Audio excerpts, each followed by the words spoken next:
Badan Narkotika Nasional Provinsi Bali berhasil mengungkap praktek apotek sabu yang dilakukan oleh satu keluarga di sebuah rumah di Jalan Gajah Mada, Banjar Penataran, Desa Kenteran, Buleleng. Sebanyak 4 orang telah ditetapkan sebagai tersangka. Kepala BNNP Bali Brigjen Pol Gede Sugianya Dwi Putra didampingi Kabid Berantas Iputu Agus Arjaya Selasa 31 Mei di kantor BNNP Bali menjelaskan keempat tersangka menjual narkoba jenis sabu dengan menggunakan rumah sebagai tempat jual beli.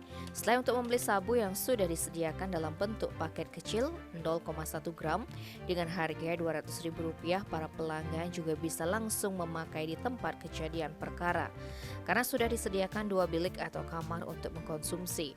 Penangkapan ini bermula dari informasi masyarakat, namun selama 2 minggu melakukan penelusuran, petugas menemui kendala berupa perlawanan hingga akhirnya didapat informasi bahwa bagian jaringan tersebut mengarah ke praktek apotek sabu.